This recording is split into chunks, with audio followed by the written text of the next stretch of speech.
Evening. My name is Jan Paulsson, and I would like to welcome you on behalf of the LSE Law Department to this second LSE arbitration debate.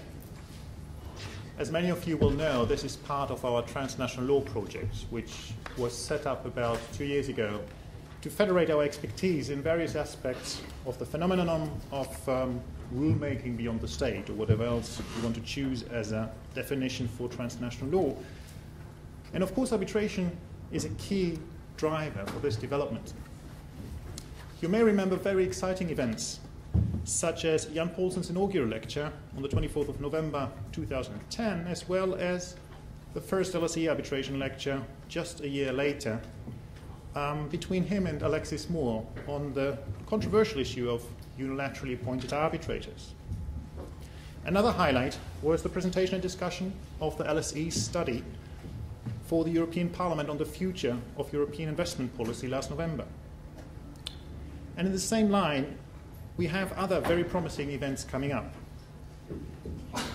We have next Monday government officials from Australia, South Africa, Ecuador, Norway and the US to discuss the rethinking of investment treaty law from a policy perspective, which is of great topical interest, especially since Australia just recently announced that it would abandon investor-state arbitration in trade agreements. We also have coming up on the 17th of June our Transnational Law Project conference, where we will have again some of our protagonists of tonight, as well as a number of LSE staff and special guests to discuss on the topic of private norms and public interests in transnational economic law. Today's event is yet another highlight. The second LSE arbitration debate is a joint event of the LSE Transnational Law Project and the Law and Financial Markets Project, which is headed by my colleague Roger McCormick. Today we explore yet another highly topical and controversial issue. To what degree is international arbitration suitable for resolving financial markets disputes? The idea of this debate came up when I met Jeffrey as our new visiting professor at LSE last year, and when I read his intriguing article, The Courts, the Financial Crisis, and Systemic Risk. So now here we have who the Financial Times has called Mr. Derivatives, the founder of Allen Overy's US law practice and the former senior partner of its global derivatives groups, the principal author of the ISDA master agreements and the driving force behind a very dynamic initiative to set up a world court for financial disputes in The Hague. On the other hand, we have Mr. Arbitration par excellence, Jan Paulsson, our current Centennial professor at the LSE Law Department, who needs as little introduction in the arbitration world as Jeffrey in the financial law world. Jan co-heads Freshfields International Arbitration and Public International Law Practice Groups. He's one of the most distinguished arbitrators and a passionate teacher and a great supporter of innovative and critical thinking. And it is my special privilege to welcome, as the moderator of this evening, Dr. Peter Werner, the Senior Director of ISDA, in charge for matters of global and regional law reform. In other words, someone who has a keen interest in tonight's debate. I shall also say that the format chosen for the LSE arbitration debates of course imposes a certain polarity.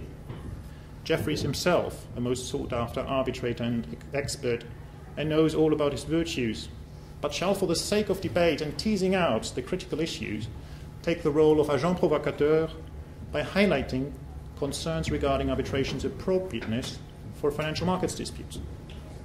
Jan shall then try to convince you, in his unique way, of exactly the opposite. Then Peter Werner, tonight's moderator, shall give you before entering into the debate, Peter Werner shall give you a little introduction into the topic of tonight's debate and tell you why it is followed so closely by those steering and innovating international financial markets. And finally, and this is the embarrassing part, an apology. Owing to unforeseen complications, we will have to end this debate without the promised drinks reception. I'm terribly sorry for this. Promising people drinks to lure them to an event and then not delivering upon that is an awful thing to do. I can only hope that the debate will compensate for this drought. Thank you very much.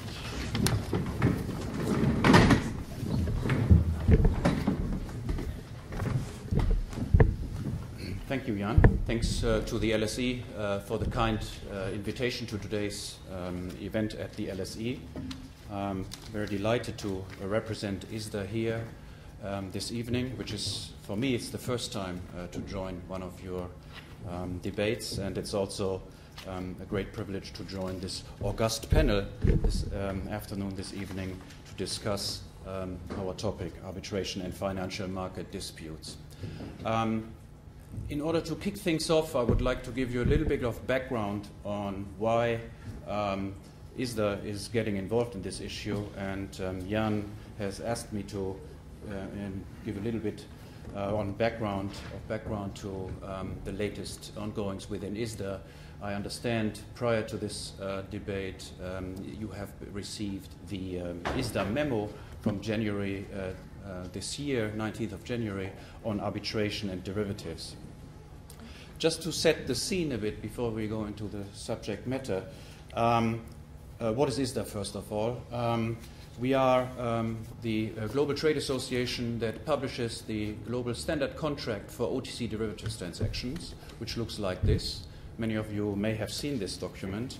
We estimate that across the globe around 90% of OTC transactions on a cross-border basis are documented under the ISDA agreement. And one of the co-authors, if not the main co-author, of the most recent version, the 2002 version, is sitting next to me. That's Jeff, of course. The document is governed by either New York or English law.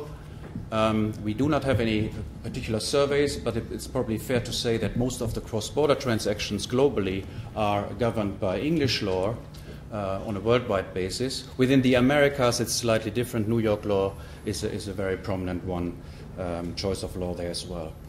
You should know also that Section 13 does not include an arbitration clause at this point as part of the standard wording. And that's part of the reason why ISDA's memo has been prepared and also circulated. We'll get into that later on. To explain the perspective on arbitration that ISDA has, I'd like to make a couple of remarks as well. It's fair to say that ISDA is a fairly new participant in the debate on arbitration. Until around 2.5 years ago, we didn't really have arbitration on our agenda. This is not because we didn't like the issue of arbitration. It's just because it never really came up. It's probably quite surprising, but that's the way it is. So there's a clearly neutral approach that we take towards arbitration. So we are novices to this topic. So even more reason for us as ISDA to learn what's being debated in arbitration circles. Of course, arbitration has been used in the context of ISDA transactions worldwide, mostly in the context of transactions with sovereigns, with emerging market counterparties, and also with within the context of commodities transactions. So therefore, it's no surprise that over the last two to 3 years, there has been a significant increase in interest in arbitration, and members and market participants have approached ISDA over the last 2 years to do something on arbitration. What that might be, I'll let you know in a second or two. So therefore, we've tried to engage with the arbitration community, which is for us a new community. We've also engaged with academics and arbitration fora over the last 2.5 years, so I had the pleasure to meet a couple of very interesting people. The first result of that change in trend is the inclusion of an arbitration clause in the Islamic version of the ISDA agreement, which was published in 2010. There we have an option between a normal jurisdiction clause and an arbitration clause. All these developments and all these debates have then resulted in the document that has been circulated prior to this event, the January 19 memo, which we can discuss later on as well. The next steps will be that we'll follow up on this in light of the feedback that we've received from the market participants as well as other interested parties. And maybe it might help the purposes of today's debate a bit for the benefit of the two debatants to know the current status of ISDA's work and what's come out of the most recent discussions. First of all, it goes without saying that there's a clear demand within the market towards ISDA to explore arbitration further. Again, we are absolutely neutral as to the choice of the arbitration forum.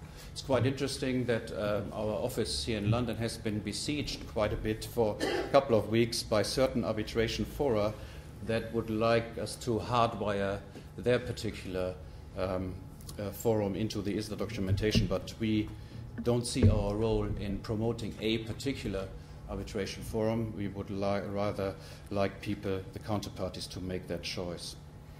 We only make a statement as to the forum to be chosen as a fallback. In the Islamic version of the ISDA agreement, section 13, there's a fallback choice in case the counterparties fail to make an express choice. Should probably also say that it's fairly unusual in an ISDA context to not make a choice of governing law or jurisdiction. It's an express. There's a couple of express jurisdictions there. So I guess in practice this actually never really happens, certainly not that often. ISDA sees its role with regard to arbitration in providing to its members and market participants enough background and feedback in order for the market participants themselves to make an informed decision. Both options, jurisdiction clauses as well as arbitration, have their pros and cons, of course. We would like to see the markets to get the derivatives markets, I should say, make a more informed decision. So far, as I said at the outset, there hasn't been much debate within derivatives transactions and the markets about arbitration, the pros and cons. So, what are we going to do? An easy fix would be to provide an arbitration clause as part of the ISDA standard wording and then include it in the ISDA master agreements. That's a little bit too easy, I would say. We've come to the tentative conclusion that we would like to debate further a couple of questions that have been identified. First of all, first and foremost, are we certain that derivatives are suitable for the existing arbitration fora? That's one question. The second main question is, do we have enough qualified arbitrators? Or are derivatives so special that they need special attention and specially qualified people? Do we need special arbitration procedure rules for derivatives, or can we use existing ones or modify them? Does ISDA as a trade association, global trade association, need to take on a role in any of the derivatives disputes that arise? For example, a sort of a library of awards, an administration of a list of arbitrators, etc. Also, is there a need and a desire to introduce expert witnesses, amicus briefs, expert opinions, etc. in local court proceedings everywhere across the globe? Because as you are aware, we have quite a lot of litigation going on that involves derivatives and the ISDA master agreement across the globe. And let's not fool ourselves. The issues of and the problems around the alleged lack of expertise doesn't only affect arbitration fora; it affects equally courts. We've learned that in the last couple of years quite often. So, and finally, the last point that we've identified is we have issues around around arbitration and mutual recognition of judgments in the context of the EU Brussels I regulation as well as the Hague Convention of Choice of Court Agreements. Are these issues easier or any harder than those that are facing the New York Convention and the enforceability of arbitral awards? These are the main topics that we've identified so far from an ISDA perspective. Hopefully some of these may prove to be an inspiration for our debate going forward.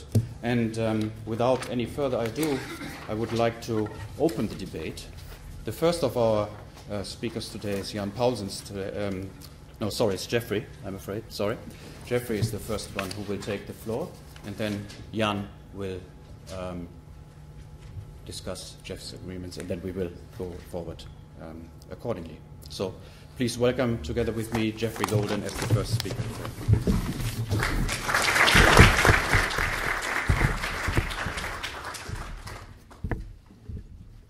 Well, thank you, Peter. Thank you in particular, Jan. Thank you for organizing this event, for the invitation, the opportunity to speak tonight, but a special thanks to you, our audience. Thank you for coming out to the LSE and sharing your evening with us this evening. Can you hear me in the back? I asked that question with a measure of trepidation. 40 years ago, I was a student attending lectures in this room, and I had a professor here at the LSE who used to begin his lectures by asking us, could we hear him in the back? He did that until one day one of my classmates shouted from the back, "Yes, I can hear you, but I'm happy to trade places with someone who cannot." And so I've always worried a little bit about what would come back when I asked that question. Now, before I begin, let me just quickly sneak in a confession, a bit of an apology. I'm very conscious of the fact that I stand here in the shadow of Mr. Arbitration, advocate par excellence. Just look at the white hair and all the collective wisdom that it represents. White hair, silver tongue, a professional at standing on his feet, thinking quickly, and advocating. By contrast, I may be the least qualified person in this room looking around it to be talking to you about dispute settlement. I'm a transactional lawyer by training, a sunny side of the agreement lawyer, a get-to-yes lawyer. I remember my first day as a lawyer, having freshly out of law school and arriving as I did at the venerable Wall Street practice of Cravath, Swaine & Moore, where I began my career. I turned up not having a clue what lawyers in a big firm like that did.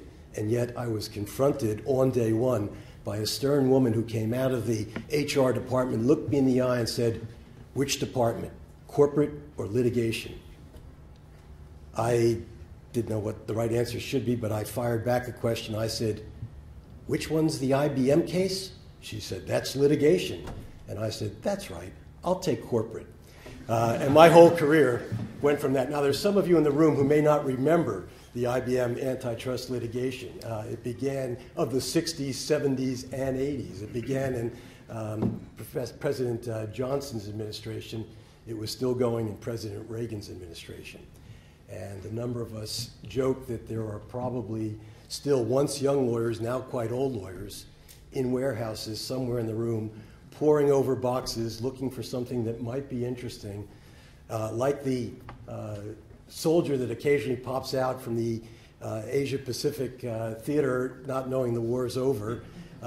That's what we worried about at that time. So that's where we start. But I'm going to give it a go nonetheless. I'm going to give it the old college try. And in any event, I've been promised that this wouldn't be a debate of the traditional sense, because there's a project that I want to tell you more about, which it's called Prime Finance. That stands for Panel of Recognized International Market Experts in Finance, a project which is, with the generous support of the Dutch government, probably going to open its doors in a matter of weeks. And it's something that's captured our imagination rather than it being at odds with a concept of arbitration. Arbitration is its linchpin. It's a prominent jewel in the crown of the Prime Finance project. But it aims at offering an alternative, a more institutionalized alternative, a complement to be sure, but an alternative to ad hoc arbitration, and in in a sense, a complement but alternative to litigation in the more traditional sense of litigation in national courts. And I want to talk to you more about that. So I'm going to resist the temptation to be negative about ad hoc arbitration, the limits that there might be to the role it can play in complex product, wholesale financial market disputes. I know that some say that arbitration of that sort is too expensive. I know that some say it's too slow. I know that some say it hasn't been able until now to attract relevant cases, and that some say that those who arbitrate in that world form a powerful and impenetrable clique. But I'm not going to get into any of that. I'm going to tackle things on a much more positive note. And I know you're probably sitting there thinking, well, but if you're not going to talk about any of that, that's going to be a very short speech. In a sense, the case that I really want to put in front of you could make for a very short speech. Prime Finance, the project I've just mentioned to you, could really be summed up, and we would be putting it in front of you by reference to just one thought, one word, and that word is people. Prime Finance is all about people, and that's why we think this particular offering is a breakthrough. So you may all get home a little earlier, but I know you'd feel cheated if I just stopped with that one word and sat down now and gave Professor Paulsson his shot. So let me do a couple of things before I sit down. Let me, first of all, tell you a story which you might otherwise have missed. About 6 months ago, there was a gathering in Seoul, Korea, of the central bankers and Ministry of Finance people of the G20 countries. And you read about that one in your newspapers. But the next day, some of them got on airplanes. People from around the world also got on airplanes. And they gathered more quietly in the Peace Palace in The Hague. And unless you read Dutch, you would probably have not been able contemporaneously to follow that particular meeting. It was a meeting convened and chaired by Lord Wolfe, former Lord Chief Justice of England and Wales, and there were 60 people sitting around a square round table. 20 of them were from private practice, 20 lawyers, but from 12 different countries, and collectively, those 20 lawyers represented more than 5 centuries, 500 lawyer years of experience advising in the derivatives and broader financial markets. There were another 20 who came from those markets themselves, CEOs, CLOs. There were more than a couple former chairs, CEOs of ISDA, the International Swaps and Derivatives Association, and there were heads of other relevant trade bodies as well. There were also the regulatory community was also represented. There was the New York Fed, the US SEC, the European Central Bank. The president of the Dutch Central Bank gave the first presentation on the morning. And academics from leading universities, again, from many different countries, but maybe most excitingly, there were judges. There were judges from as far apart as the Delaware Supreme Court to the federal courts of Australia, New Zealand. And people brainstormed about where dispute settlement in these markets ought to go. And they worked incredibly hard in the day, and frankly, they've been working very hard ever since. And that's been the driving force for the Prime Finance project. Now, why all this attention and why all this fuss? Well, there's no question but that the financial crisis itself was a big wake-up call. And it's certainly the case that the cases have been coming in fast and furious ever since. But in a sense, there was a reason why this meeting happened when it did. And let me mention 2 phenomena that I think partly drive the process. First is the phenomenon of standard documentation. Peter has mentioned the ISDA contract and all the attention in the groups that have produced it that's been given to the subject of dispute settlement. We know that there is a lot at stake in the over-the-counter derivatives markets. The BIS, last time it measured things, saw the number to be nearly $600 trillion of notional amount of trading outstanding. And it's thought that more than 90% of that sits on the back of just one contract, one standard set of terms, the ISDA terms. Now, standardization brings with it amazing benefits. Efficiencies of cost, efficiencies in time, legal certainty. It gets the world, the polyglot world, speaking the same language. But there is with it a corollary risk. If all that trading is off of the very same terms, and a judge somewhere in the world makes a mistake in interpreting one of the terms, that mistake goes whoosh, like wildfire around the globe. And that's a serious concern. In fact, it gives rise to a phenomenon of its own, which is that very often in disputes that we're talking about, the parties outside the dispute, the markets, increasingly even pensioners and taxpayers, may have a greater interest in the outcome of the dispute than the parties who are actually litigating it. And the parties who are litigating it may not spot an issue that's important, or having spotted it, they may not have the money to pursue it as they might wish, or they may have a strategic reason for not developing a particular aspect of it. Now that phenomenon, that interest of parties outside the dispute, raises a bigger issue, a bigger complication that challenges certainly ad hoc arbitration and frankly the decentralized dispute settlement mechanic that we have. It's no longer just about settling disputes. Going back to that IBM case that I mentioned, after all those years, the parties decided that there was nothing to go on fighting about. The case said the government shouldn't have been brought in the first place, and that was the end of it, even though the judge desperately wanted to write a definitive opinion. The game was over because it takes two parties to have a dispute.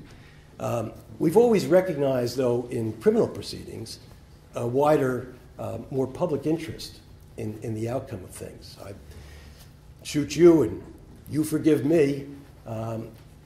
That's not necessarily going to be the end of it, because the state may come in and say, we have an issue with parties settling their disputes using guns. We'll tell you when this case is over. We may have something to say about how it progresses. Will we get, with the financial markets, with all that's at stake, with the broader market interest, to a point where there is a need to do more than we're doing at present to somehow produce a result which takes that wider interest into account? There are a couple of leading academics in the States who've also argued that we maybe need a different kind of jurisprudence when we look at cases that arise on standard forms like the ISDA contract, that those cases where we've historically worried about what did the parties intend, looking at issues that way is meaningless. What did the parties intend? They intended what some working group in some room far away that they were probably neither in and maybe never represented in intended. That, again, is a different kind of issue. Those academics, thinking in particular of an article, a law review article entitled Contract as Statute, make analogies to treaties or statutes and say that our investigation should take into account a wider perspective than the party's intention, and should look at legislative history type materials in reaching conclusions. How do we ensure that this wider interest somehow gets into proceedings where it may be relevant? That's one phenomenon, standardization. Quickly, the second phenomenon, maybe the more pressing phenomenon. Remember, if you remember nothing else, it's the word people. is the phenomenon that we are about to graduate by retirement, a whole generation of people with relevant market experience, the lawyers, the architects who developed a lot of the legal infrastructure, the people who developed not only products but managed the business at a time when it was less siloed, less specialization, who have a very rich experience that may be relevant to a lot of these disputes. And they've done well. They're not going to hang around to be expert witnesses. They're going to go off and play golf or fish or whatever attracts at this stage of the game. Is there anything that we can do to, in a sense, capture their imagination, hold on to that collective wisdom for the benefit of any number of disputes for which it might be relevant? There are two other things. Let me mention them quickly. One is the increasing use of standard contracts of financial products in the developing markets. I want you to suspend your home notions of a lot of the issues that might otherwise arise here and think out more broadly geographically than that. We're using the contracts that have been developed in a more developed marketplace because we don't have anything else. And that's how we can get the risk management benefits to those parts of the world sooner. But does it make sense to put two parties from who maybe are not English speaking, who come maybe from a civil code environment but are using a common law contract, to put them on airplanes and ship them off to the Southern District of New York or even to the English courts to litigate their cases and come away with a judgment which may not be enforceable even where it matters most in their home jurisdictions? That has to move on if we're going to provide a relevant remedy for large parts of the world. And we have any number of new, increasingly systemically relevant players, CCPs. We hear a lot about clearinghouses, central counterparties, the enhanced roles of exchanges. We're building our whole financial scheme of things around those players, and yet I see very little discussion about dispute settlement, even though we know that the legal issues are huge. The issues of layering parties in the scheme of things so that mutuality becomes a more complicated question, particularly the issues as you cross borders. We haven't thought clearly about, we don't have a Supreme Court, a world court to deal with that, and ad hoc arbitration may get a settlement of a dispute, but it may not get us the settled body of law that we're looking for, and it may find it difficult to bring in the experience that may be relevant in sorting out those issues. This prime finance project that I mentioned will address these kinds of issues in a number of ways. Arbitration, as I said, right there, right in the center of things. Mediation, a pool of identifiable expert witnesses, a complement to ad hoc arbitration and court proceedings elsewhere. In that regard, advisory opinions, a sounding board, case assessment, but equally importantly, training, judicial training for around the world, and focused and engaged, a library of relevant precedents that is accessible. Those ancillary services are important too. Things more ad hoc tend not to get us there. And prime finance, the experiment it represents, will be cheap. It'll be cheaper than the alternatives. It has to be. It's heavily subsidized, and it's a not-for-profit model, and the parties approaching it are approaching it in a spirit of pro bono. So, in conclusion, our newspapers are obsessed about a debate from the financial markets about regulation. Now, regulation is a kind of preventive medicine, and it's important that we worry about financial preventive medicine in that regard. It's important that we have that debate. Preventive medicine, as in personal health, is important for our financial health as well. But we know that there will be accidents and there will be victims, and it's perhaps by analogy time to think of our courts as hospitals and to think more creatively about dispute settlement. Ask the question about whether our courts are adequately staffed. Is there not more that we could do to get them there? Special subject matter courts. Why do we have special subject matter courts for family law, for tax, for bankruptcy, for trade, IP, but internationally and in any number of relevant jurisdictions, we don't see the same special subject matter courts for finance. World trade benefits dramatically from the WTO and the tribunal and the specialized advocates that appear before it. Is finance any less complicated, less systemically relevant, less international? Why not finance too?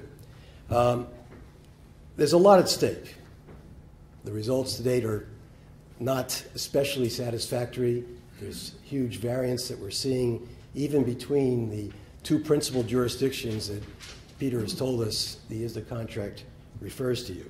Variation, even though they appear to be looking at the same contracts on the same facts, and that's worrisome. The current decentralized way of adjudicating financial markets disputes is letting us down. As I said, it's too slow, too expensive, too unpredictable, and it's failing to produce that authoritative and settled body of law that the markets crave. Ad hoc arbitration, well, I contend it isn't the answer either. It's just that. It's too ad hoc. A center of excellence, while not the panacea, could move things along.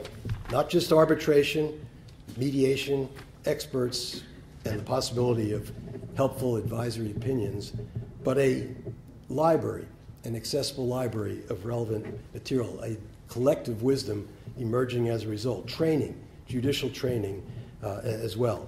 And again, it all comes down to one thing and one thing only. It's not the institution, it's the people. Will we have the right people doing it? How do we make sure that we do? So the prime finance represents a possible answer, at least in attracting the right people. I hope that we'll be able to convince you of the need to support that more institutionalized solution that it represents. But let's hear from the white hair of experience what may be wrong with this particular vision. Thank you very much for your attention, and over to you, Professor Paulsson. Thank you very much.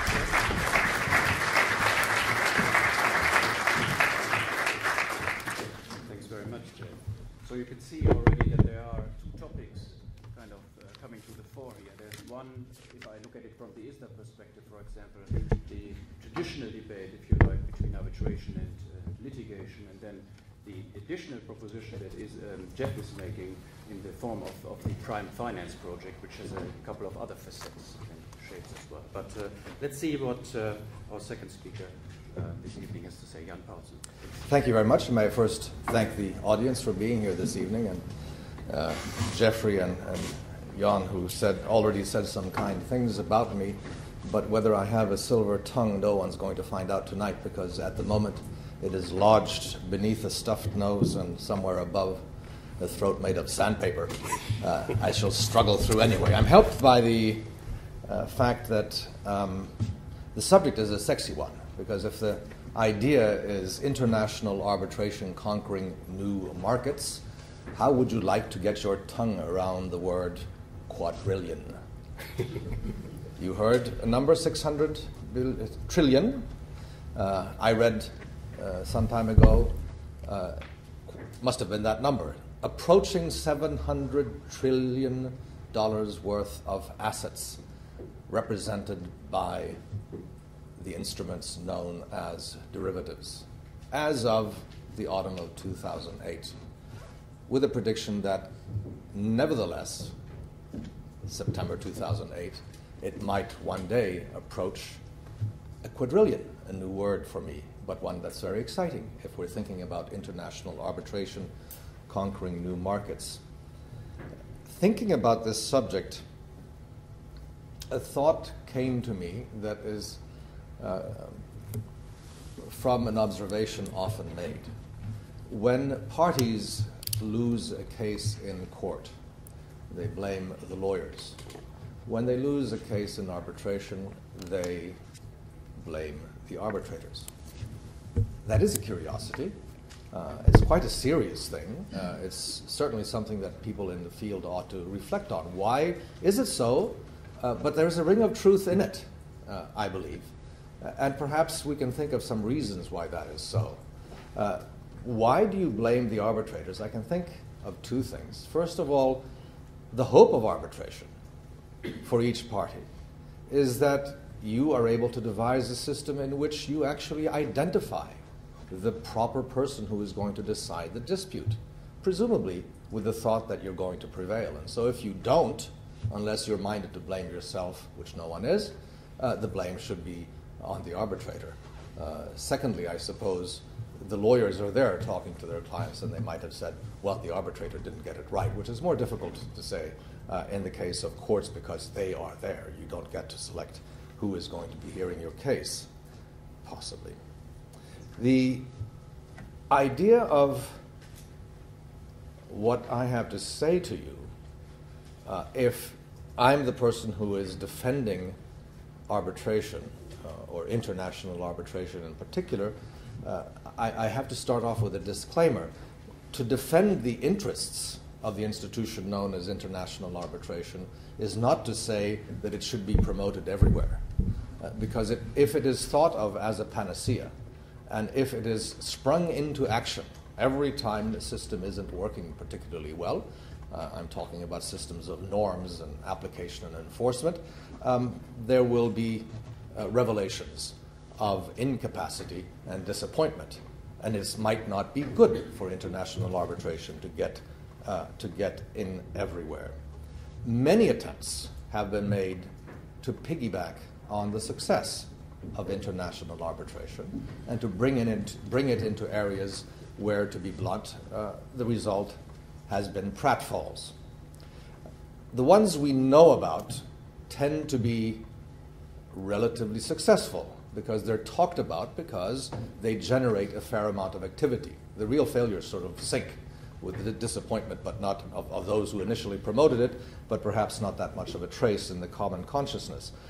Let me give you just a couple of examples of areas in which there was a motive for turning to international arbitration in a new field, and what happened. One such thing was the world of international sports. Sort of a brainchild of the then president of the IOC, Juan Antonio Samaranch, who was extremely irritated at the thought that 2 billion people would observe somebody winning the 100-meter sprint and then having to wait for years while one of the losers contended that something had gone wrong and brought the matter to various national courts. The problem there being, so you see the motive for turning to international arbitration, duration of finding out who actually won when you should know in an instant, or perhaps the world can hold its attention for 24 hours, might even be more exciting to wait 24 more hours and find out if it's validated or not. But beyond that, it's bad for the sports movement. Inconsistent results, failure on the part of the decision maker to understand the rules of this particular activity, sports, doping in particular, which need to be applied in a uniform way. That's called a level playing field. And so the idea of international arbitration of sports was created, and it has been a qualified success. If all you're looking at is numbers, the success is unqualified, because arbitrations under the rules of the Court of Arbitration for Sport have mushroomed, just a phenomenal activity in that particular world of international arbitration. I'd venture to say unprecedented. But it has come, that success, at a certain price. Those cases are decided very quickly. The hearings, it's very unusual for a hearing to go beyond half a day. That does not mean the cases are not complex. That does not mean that losing parties are disaffected, disappointed, and highly critical in very articulate ways.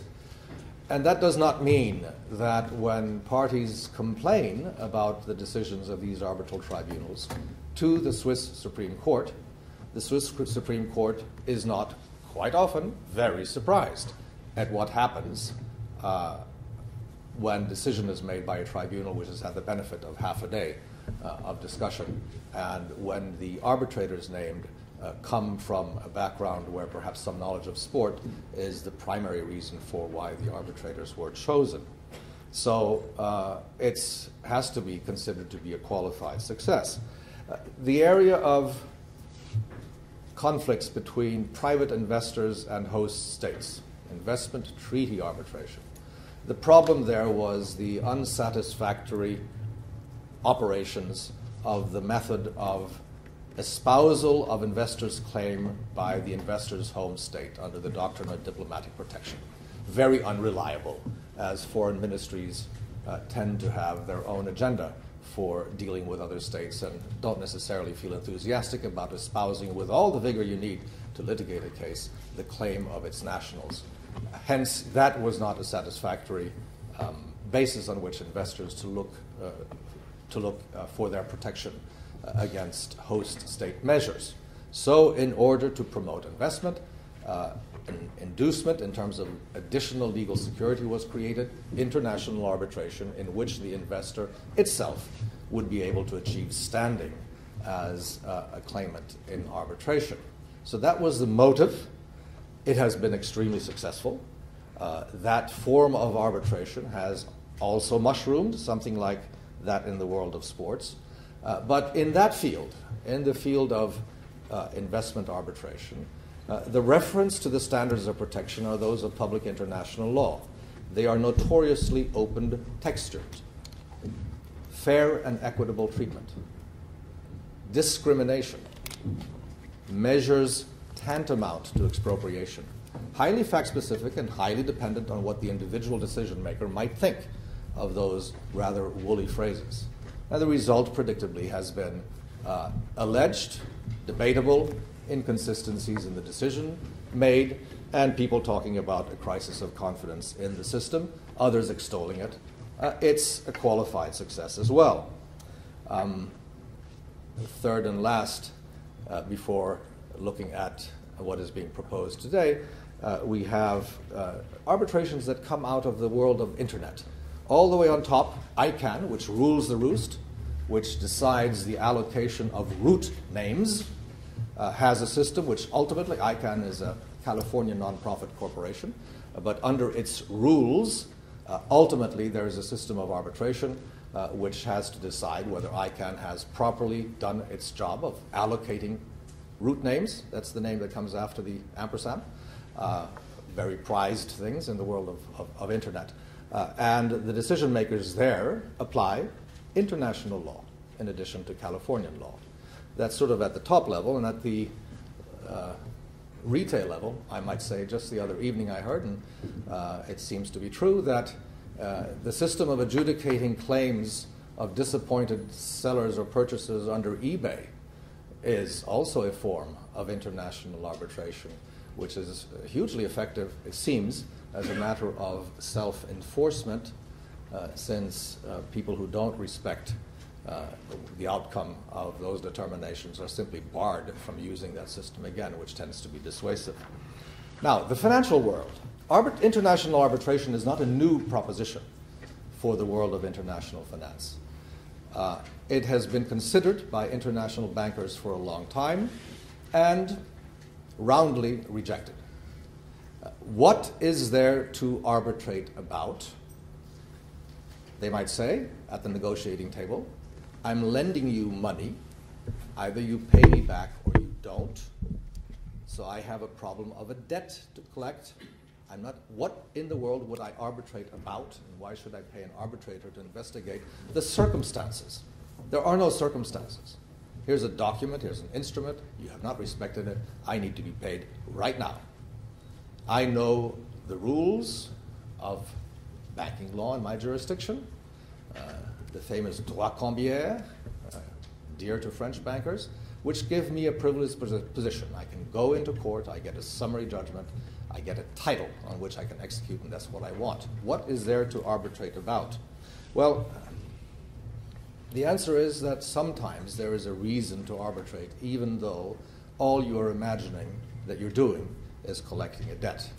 And that is, of course, the ultimate magic of arbitration, the ultimate magic of international arbitration, is that any two people in this room who might have the idea that they should resolve a dispute that has emerged in their transactions between the two of them would just write on the back of a piece of paper right now that the first person they meet on the street who is of legal age will be their arbitrator and decide their dispute. And if they go out and they meet that first person, and that person is ill-advised enough to accept the mission of being an arbitrator, hears them out on the street and writes out an award that conceptually is an arbitration award, which has greater international value in terms of enforcement than the decision of any Supreme Court of any country in the world, given the limited enforceability of court judgments due to the paucity of treaties for the recognition of foreign judgments. Of course, I make an exception for the European space.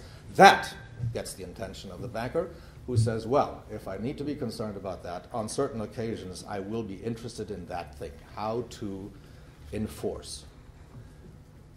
Now, what is being proposed today in this quadrillion-dollar potential market is something which, by reading the press release of the World Legal Forum, under the auspices of which this was discussed in the Netherlands in October 2010, it was proposed that this system of arbitration is something which would be overseen by the World Legal Forum Foundation in The Hague, and that the proposed venue for the tribunal would be the Peace Palace in The Hague, and this is something which would be established in the first half of 2011, which gives us 6 weeks to wait for this.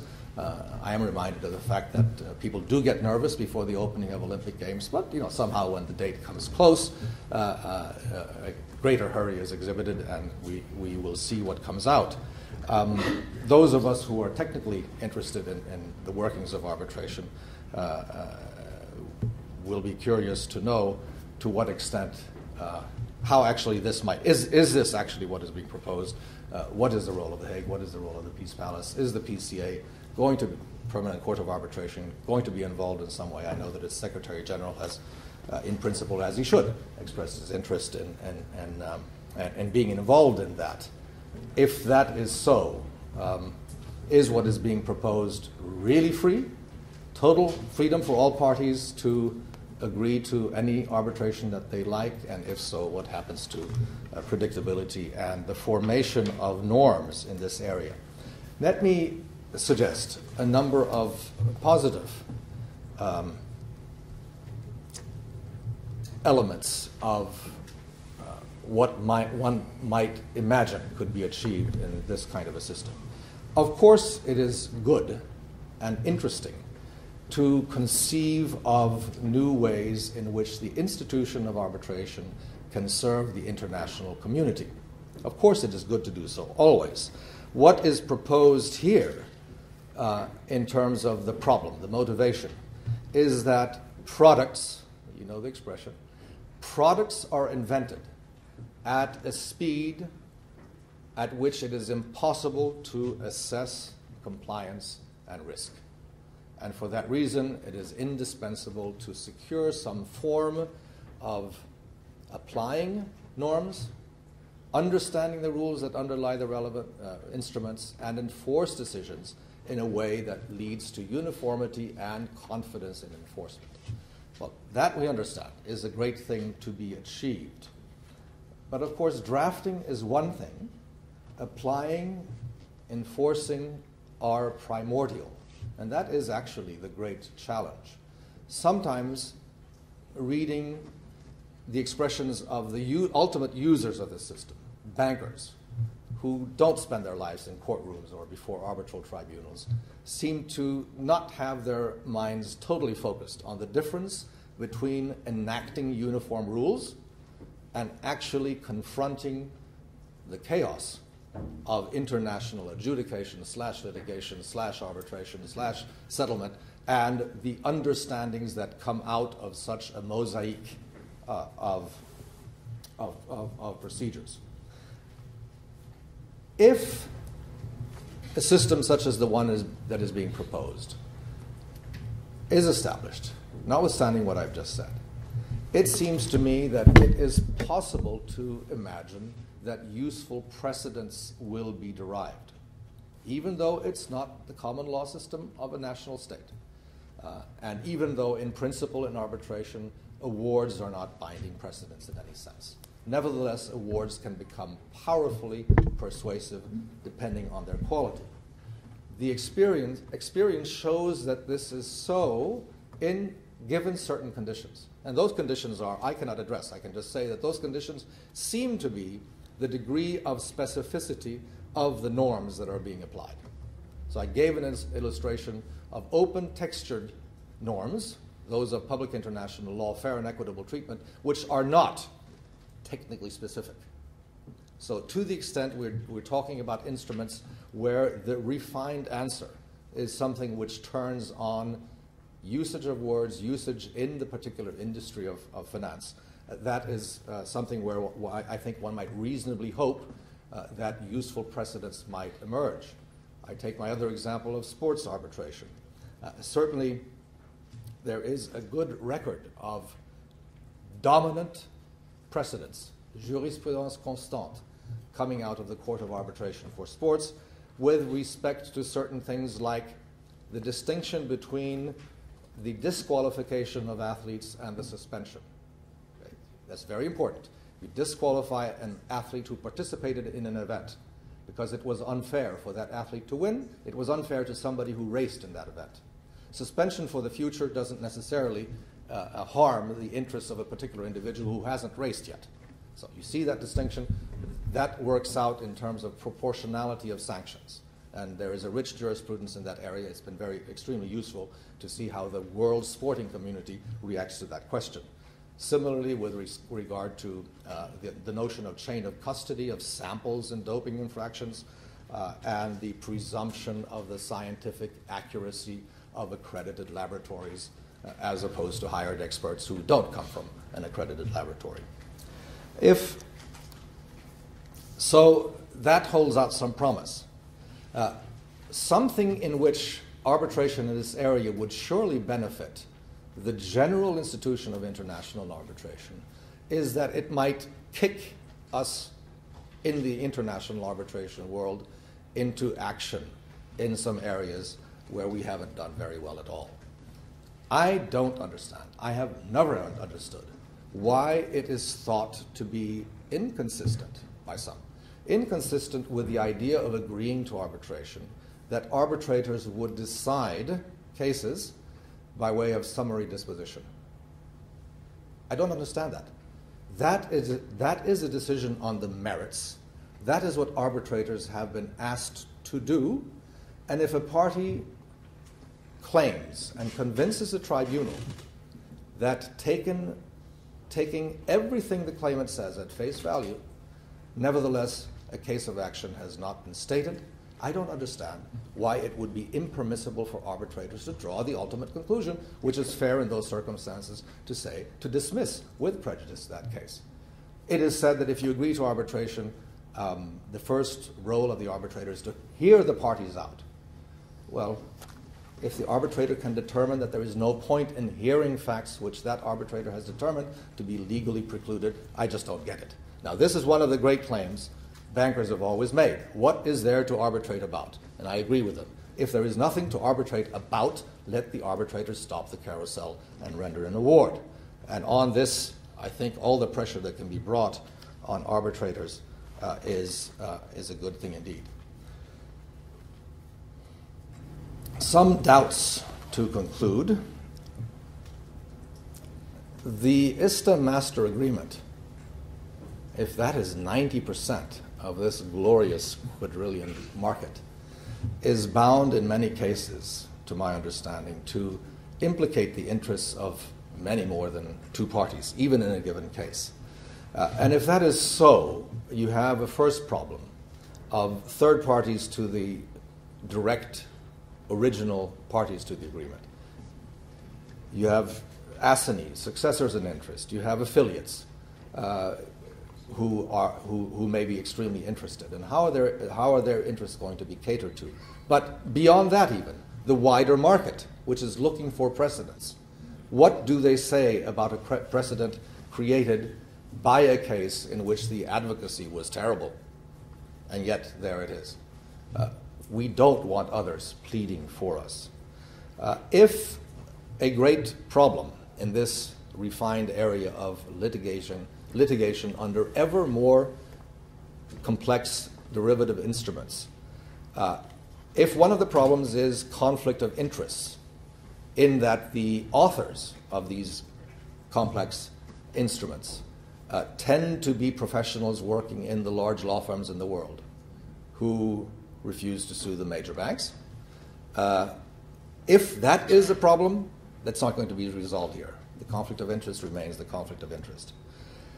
And then there's the conundrum which I was reflecting on as I was listening to Peter and Jeffrey, who need to figure out if they agree on this one. If you want precedence, if you want predictability, if you want certainty in knowing what the norms mean, either you oblige the parties to have reference to experts, if it's prime finance or whatever it is, that you get some consistency, or you say freedom is more important and this must be left to the glorious chaos of party autonomy, which has never particularly pleased regulators. That's what I'll say for the moment.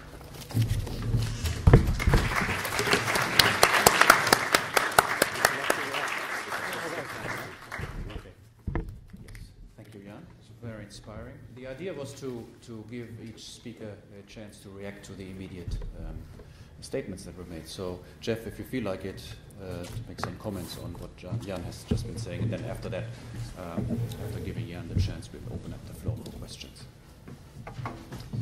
Well, thanks again, Peter. I knew it was going to be difficult to, in a sense, draw out more conflict between our respective positions, but it may be that the audience will be able to help us in that regard, and I got a sense that the sooner we get to audience questions, the more fun and maybe more interesting this will become. So I'm going to be very brief. I just want to comment on a couple of things.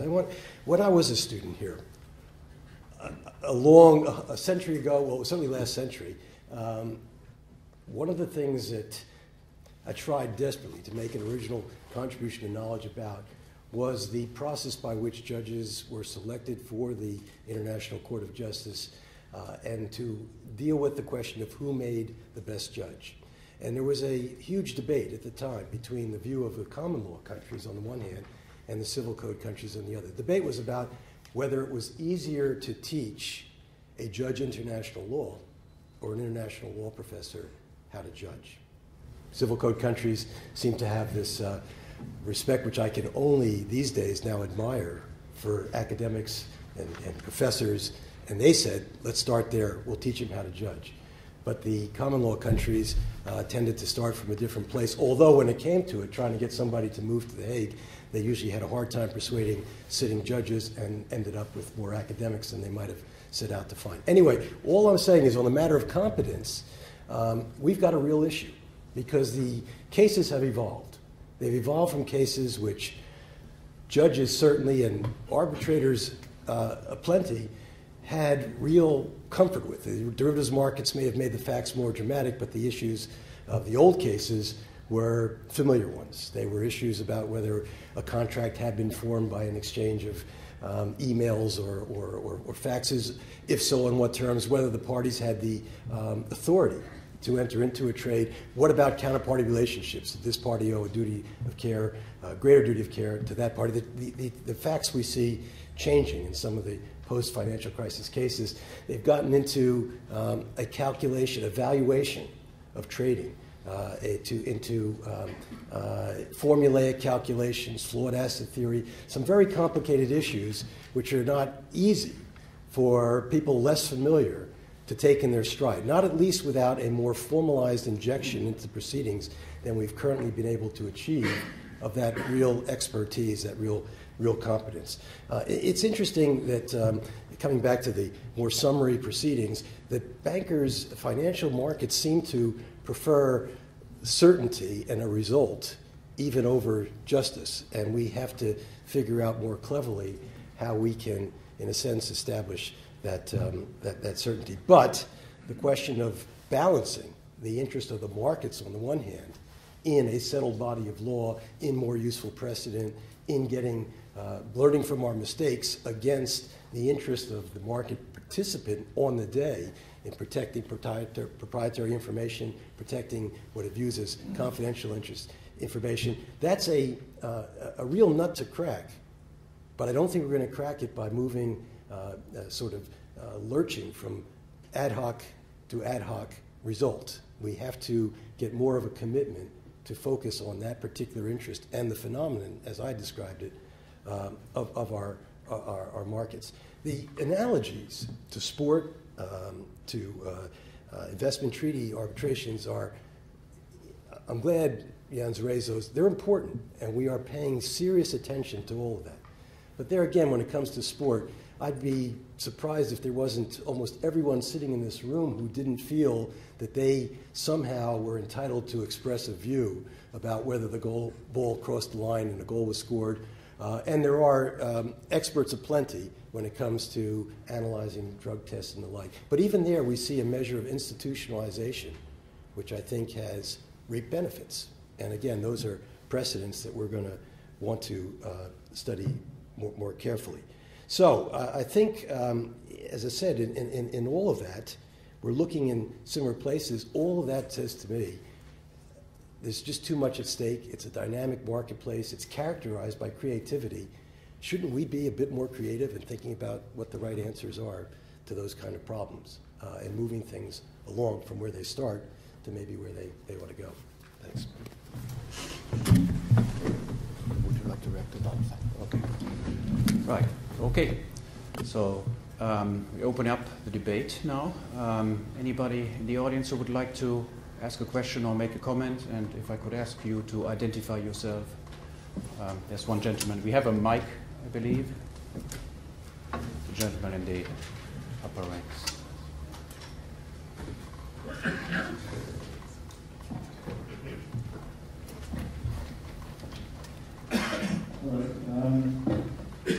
I'm a general counsel for a bank, UBS, known as stocks. First thing to Jeffrey is that when we, in the financial service industry, knew that ISDA was being developed, well, I personally signed a relief that they would get traders to effectively settle their own disputes. And traders in the banking industry, as you probably know, are fairly aggressive people.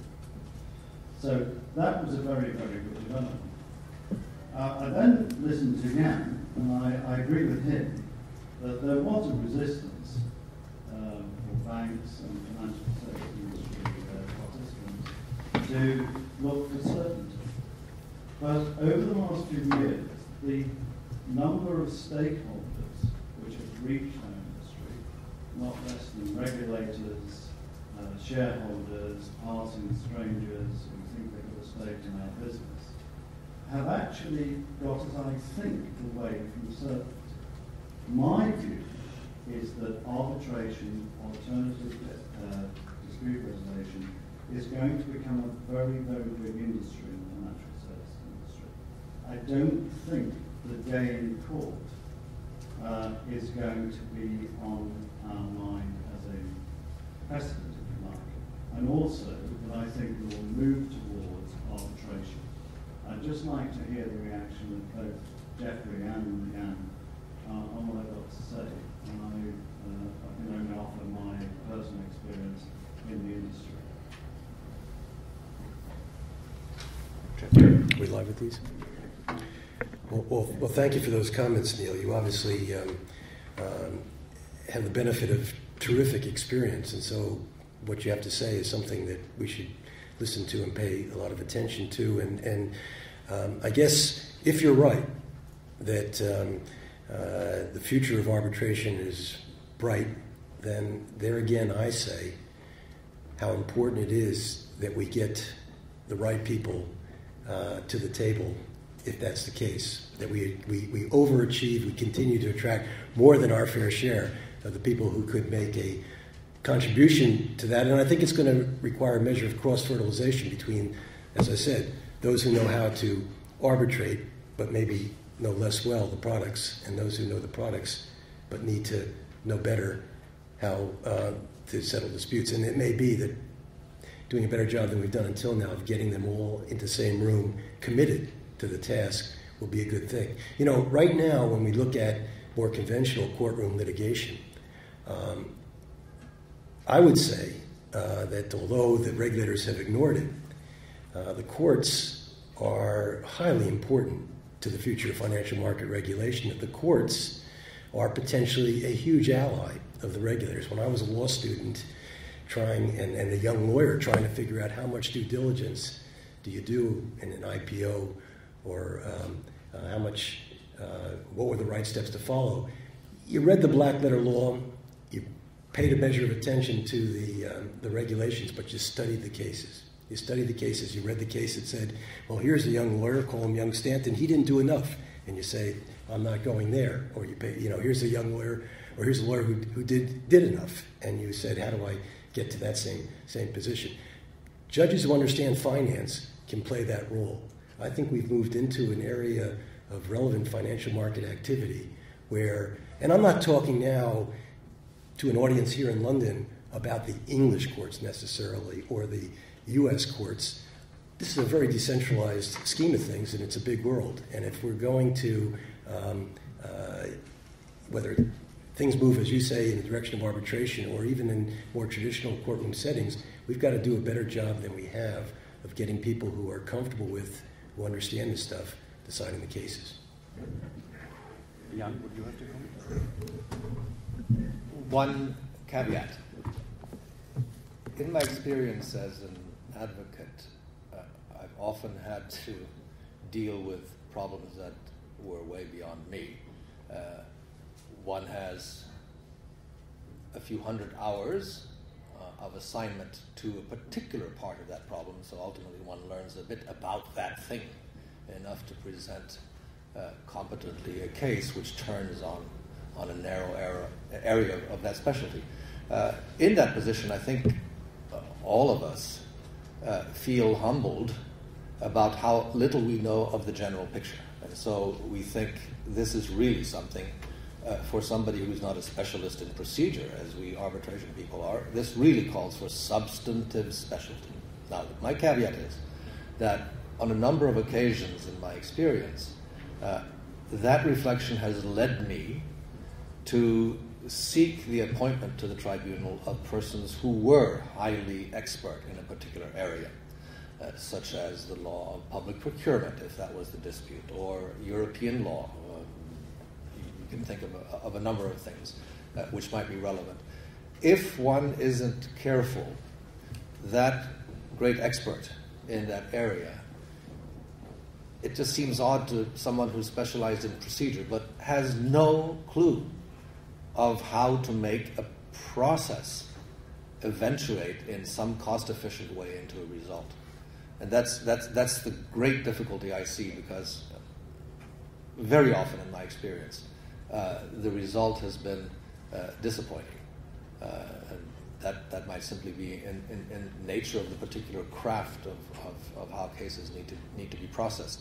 So I think what we might be thinking about are persons who are extremely knowledgeable in the field and who have a talent for it and who are willing to face a bit of a learning curve. And only then will we see effective arbitration.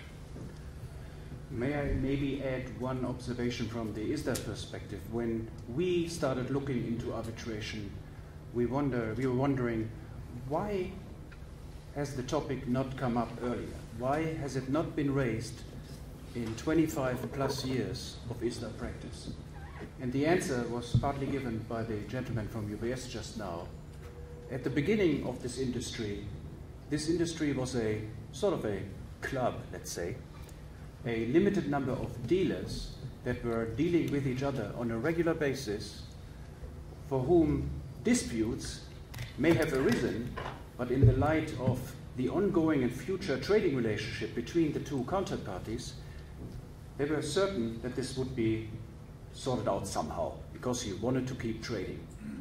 Over the years, when both the landscape of counterparties as well as the kind of caliber of counterparties got more and more diverse, this has changed. So we're now dealing with banks, financial institutions, end users, so-called end users, corporates, utilities, sovereigns, pension funds, insurance companies, where people are more willing and more inclined to have a conflict, have a dispute, and battle it out in front of some dispute resolution forum.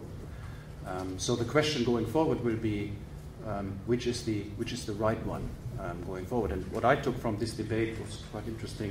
It seems to me, Jan, correct me if I'm wrong, but is your inclination towards more one sort of centralized dispute resolution facility for all of these types of transactions, or would you tolerate some sort of kind of variety of fora where people can take their disputes to, instead of just one single one? I was just raising the question because I saw again and again in the public pronouncements of people associated with your venture that the key thing was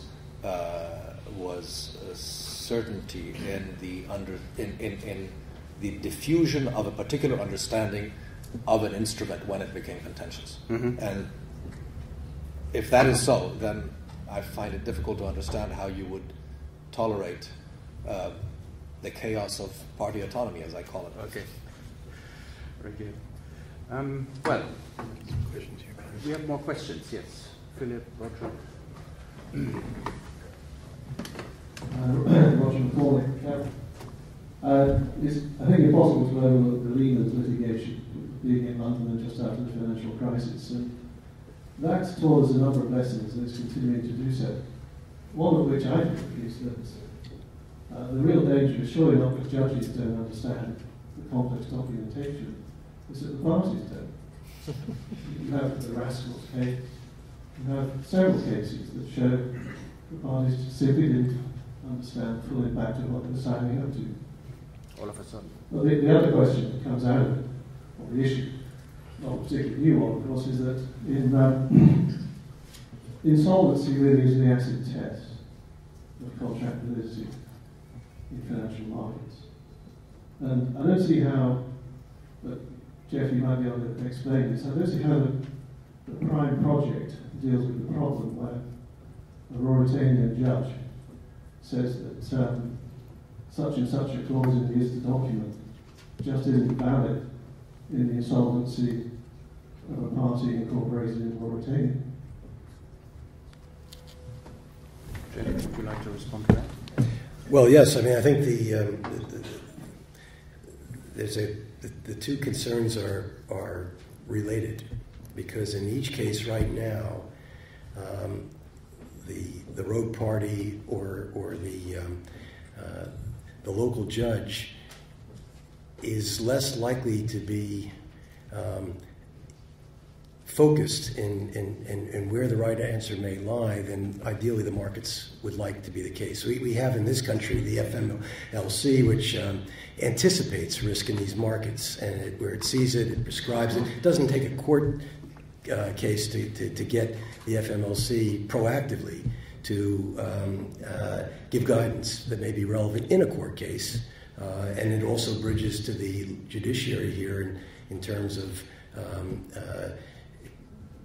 helping wholesale financial markets issues be taken on board by the judiciary here, and the dialogue in that sense going. We don't have that internationally. And so again, these are issues for far. And right now, a judge who might wish to make his or her own mind up about the answer has no useful library that they can dip into. So in a sense, institutionalizing the concern about dispute settlement in the financial markets in the way that the Prime Finance Project targets is as much about what it'll do on day one in terms of collecting relevant precedents, making those more easily available, training judges, and getting opinion papers out in an FMLC sort of way, in a way that's not now happening. That's one step to solving the problem. We don't expect Mauritania's insolvency cases or its tax cases or cases where public policy looms large to come flowing in the door. But there's plenty to do in addition to those kinds of cases. I think Roger makes a valid point. Part of ISDA's mission, actually, most of its law reform mission or mission in the area of law reform for the last couple of, 2 decades, was to sort out the insolvency situation, make derivatives transactions enforceable upon insolvency. So that's been our main mission over the years, and I'm sure that will continue going forward, so that a place like Mauritania has laws in place that make both derivatives transactions enforceable among counterparties as well as netting upon insolvency, etc. So I guess that will go on in parallel. I personally do not see how an arbitration forum can kind of overcome this barrier that insolvency poses to conflict or dispute resolution, but there are many more learned people here in the room who may be able to enlighten us. Any further questions? I saw Philip earlier raising his hand. Well, thank you very much. My name is Philip Wood from Allen Overy and LSE. I'll just make one comment. And obviously arbitration issue is very much at the top of people's agenda now for various reasons, but it is. And I'm often asked, so I roll out this 20-point thing, so I won't go through the 20 points, pros and cons. And everybody's much more confused at the end. But one of the points, I think most of the points I understood, the one I don't really understand is this thing about enforcement. I don't understand it's because that's the sort of the trump card for arbitration. That you've got the convention. And I sort of wondered about that because at the level I do that, you never really get to enforcement. If anything goes wrong, either you have a workout or you have insolvency proceedings, or you have the intermediate pre-packaging. I'm not quite sure how arbitration, the whole issue of enforcement, you don't go around attaching assets, it just doesn't happen in the wholesale model, but very rare. And I think the other point is on enforcement. I did a study recently of the enforceability of court judgments around the world.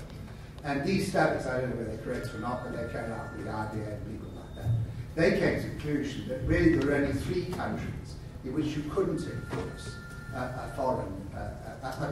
money judgment, which is final, inclusive, and all that sort of stuff. And those were Thailand, the Netherlands, and not surprisingly Indonesia, because Indonesia is based on Dutch law. Now, I don't know whether that's true or not, but if that is correct, then the whole enforcement of it seems to be much weaker. Do you think I'm wrong? I think the IBA is optimistic. There are certainly more than 3 countries in which I would be prepared to wager some money on the difficulties of enforcing judgments. But it's also difficult. It can also be very difficult to enforce awards on the New York Convention. I would be surprised if 1/2 of the 144 or whatever it is countries that have signed the New York Convention actually do apply it loyally. So that's the first point. Secondly, in discussing how bankers occasionally come around to thinking that arbitration is relevant to their instruments, I was talking about simple situations perhaps in the past when you're really looking at loan agreements. And what will happen is not that the banker suddenly gets converted to arbitration and says from now on we'll go with arbitration clauses on a loan agreement. Not at all. What will happen and has happened is that the banker will say that in certain situations, not the run-of-the-mill, in certain situations, the problems of enforcement are such that I'm better off with an award than with any court judgment in the jurisdiction to which I think it's plausible that we could agree in this agreement. That was true in the 70s. One saw these cases from time to time. Quite often it was a sovereign borrower or a public entity. And then it seemed to come back again in the early 90s, just after the collapse of the Soviet Union, and I think we can guess what the reasons were for that kind of a vogue. But it's never, if my remarks suggested that some intelligent banker suddenly got the arbitration bug and decided to adopt it wholesale. Of course not. Just one point, because I think I tend to agree with you, Philip, that we can wave that flag too often and too highly, and that's just one of a number of reasons that I've heard parties articulate for a reluctance to fly from remote places to the Southern District of New York or England. It's just, it's been interesting in the discussions that have occurred, and there have been many in many locations since the October gathering in The Hague, that in developing markets in particular, parties want an answer, but not necessarily because they're less worried about it being authoritative in that sense as it being authoritative as a matter of coming from people who really understand the subject. And when we've talked about judicial education in some countries of the world, they've seen that as a less satisfactory answer,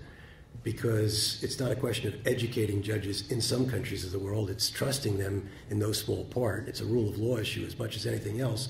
But what they've had real appetite for is getting people who really understand this stuff to be there in a way that is easier and more accessible and can fly to them rather than they're having fly to it, in a way that they can just see their need for those answers ever growing. We're just putting in place those contracts, but it's a time bomb waiting to explode if we don't find a suitable mechanism for settling disputes that come out of it. Maybe even more mediation than arbitration. It doesn't have to produce a binding decision so much as access to that level of expertise and competence that seems to be driving the process.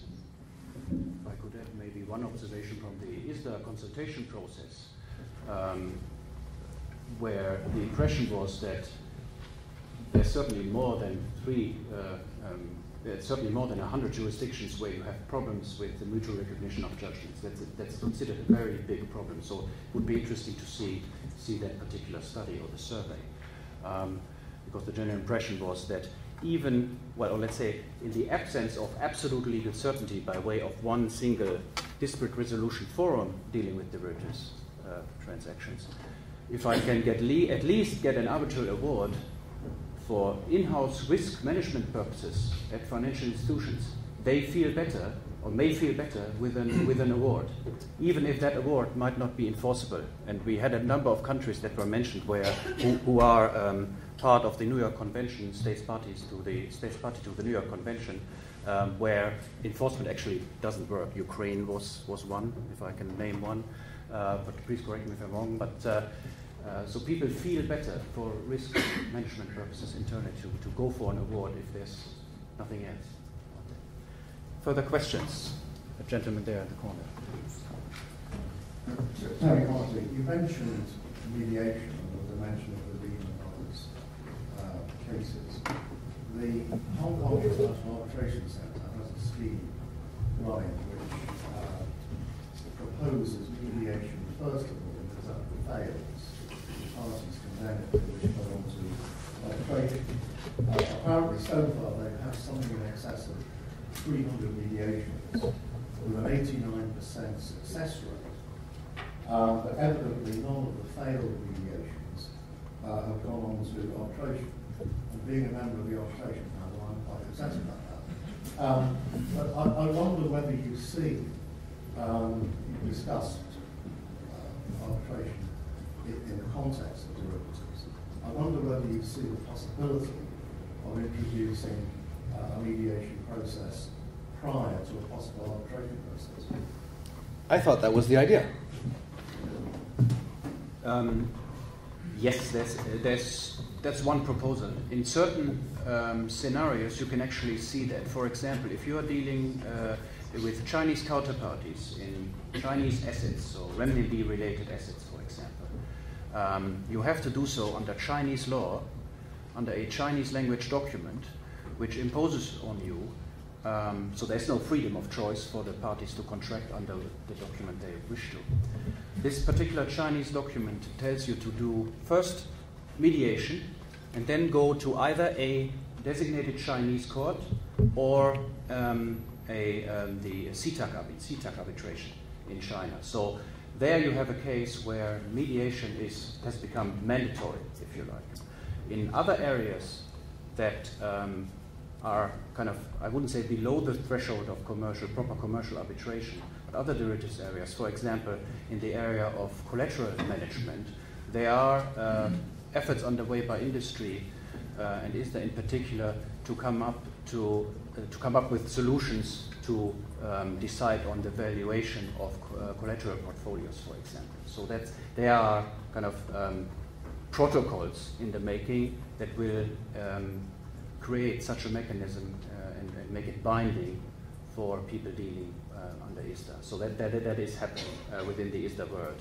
I don't know, I don't have any other observations on mediation beyond that. I don't know if our panelists have. Well, again, Peter, it's about people, and it's how can we attract the best people, the most knowledgeable people to mediation. Prime Finance has great expectations for mediation, as not necessarily as first in time, but just as a complement in the menu of choices in which, for which attracting that collective wisdom could be helpful. The market experts who will be participating will be force-fed mediation training and arbitration training as well.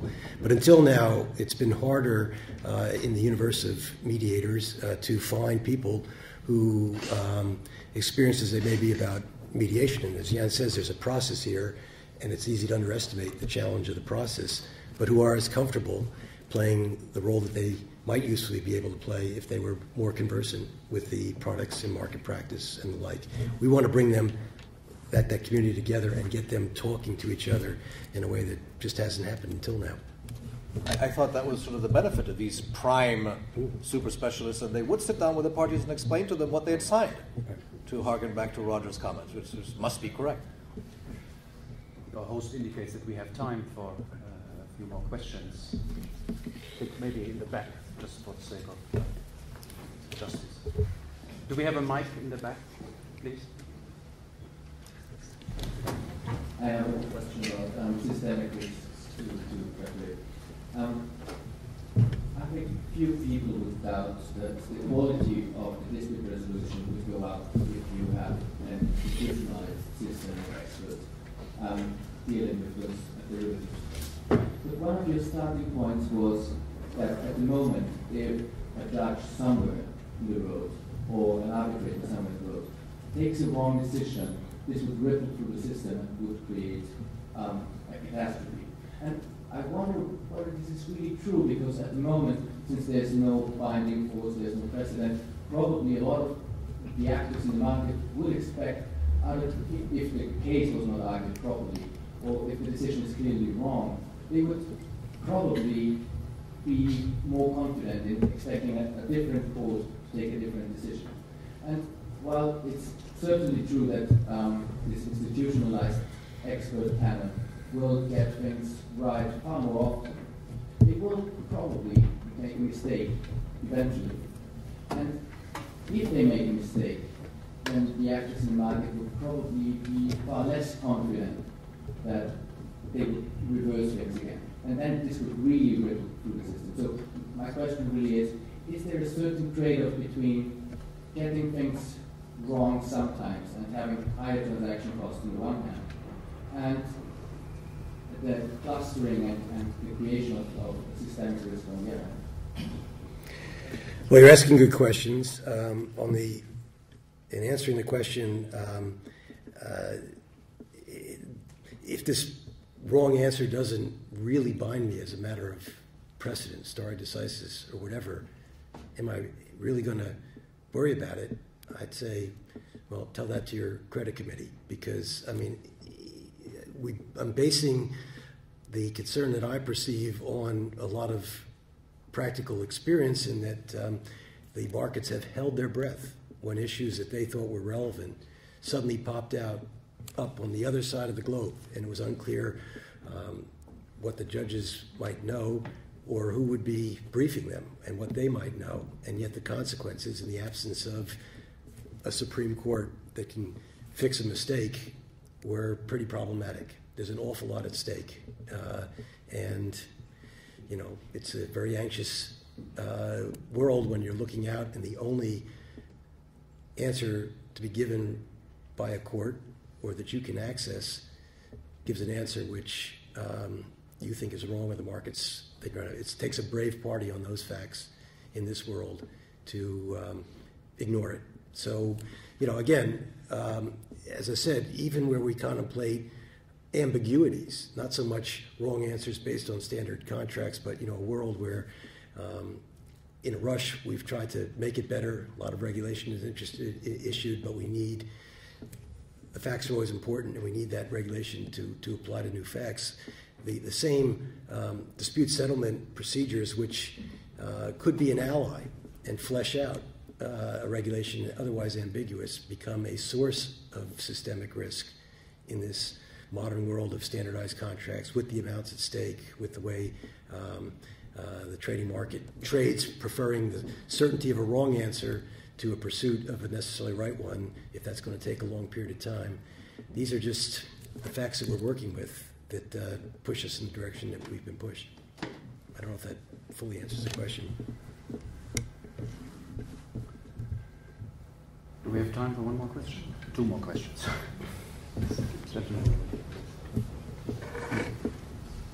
Peter Russell, I think we should regard litigation and arbitration as complementary services and allow the parties to choose what they want. If you want a view on the true construction of the ISDA, alternative methods of calculating loss in a derivatives transaction, if we go to the two colleagues on my right, the commercial court will rule on the matter, fast track the appeal to the House, to the Supreme Court, and you get a finite answer. If you want, as a bank, to settle your dispute with your correspondent bank quickly and efficiently, you may want arbitration.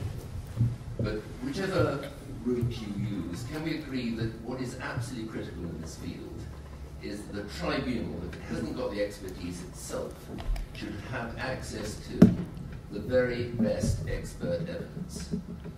These are highly complex transactions, and certainly in my time at the bar, there was a concern that if you wanted an expert in a particular field, that so many of the people you wanted to help are conflicted out. In the Ibm Assets litigation, the issue was, is a euro-dollar repayable in London or New York? Hugely important issue, but certainly on the side that I was representing, very difficult to get experts. So can we agree that whether it's litigation or arbitration, it's essential that you have first-class expert evidence? I can comment to that? Yes, please. I agree with everything you said. I mean, but particularly the emphasis of what you said, which is the importance of having expertise available, keeping it inspired to be available, and making that all accessible, which is, again, a much harder proposition as we go around the wider world where this is all relevant than it is sitting here in London. While we were having our discussions at the in The Hague about finance, just down the road we have another international tribunal, the International Criminal Court, which is complemented by a kind of rapid response unit that can, on short notice, find the forensic scientist who can look into a, dare I say, a mess, grave, and draw right conclusions. But there's almost, you don't have to look it up in the Yellow Pages, you know where to go to get that kind of expertise and tap into it. That's been a more problematic thing in the disputes that have arisen in these markets, certainly around the globe. And we've got to do better than we have done in ensuring that that is a resource that knowing judges can draw on, and making sure for as long as we can, this is just a personal belief, that we don't lose some of the talent that's out there if we can hold on to it a bit longer. Because we're looking sociologically at a very different game that's being played. It's more siloed, it's more specialized, fewer people necessarily can bring to bear that expertise. And most of the litigants in the big cases would probably tell you, this has certainly been my experience, that they have struggled in many instances to find right experts and make them available for the benefit of the proceedings. Yeah. Well, I could certainly, from an ISDA perspective, wholeheartedly support your intervention. We are of the view that whatever way of dispute resolution you choose, you should have the opportunity to get access to the experts, most experts, every expert that you can think of. We noticed, however, that many legal systems in their procedural law actually actively prevent courts or judges from using experts. When we talked to various ISDA members across the jurisdictions, we heard time and again that even if the court wanted to invite along an expert, because the ISDA matter, and not only because of linguistic reasons, because the ISDA-Schellberg matter is so complicated, there was no way of getting an expert into the proceedings. So that opens up a much wider field of problems, obviously. But certainly, point taken. One final question. Do we have time for that? Great.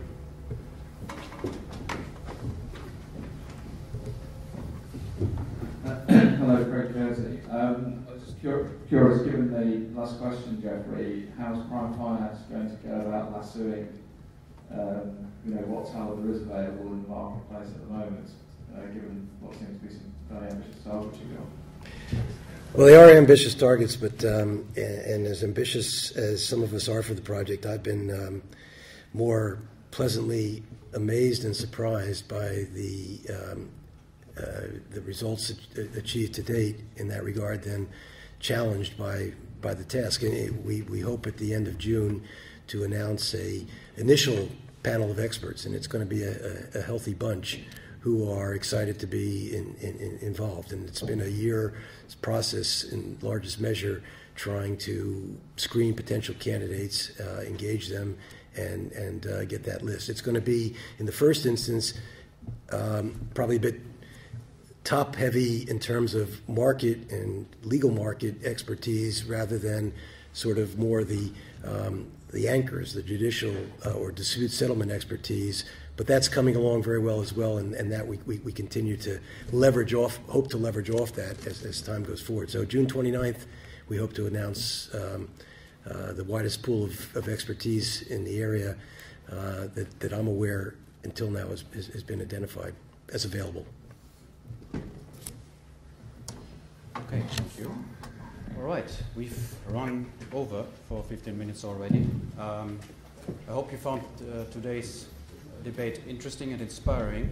Certainly much to talk about going forward.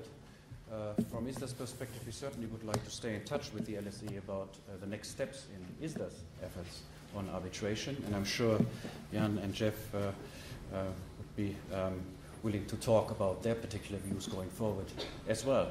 So thank you very much for joining today's debate. Thanks very much to the LSE for hosting, and big thank you to our two panelists. Thank you very much. Thank you.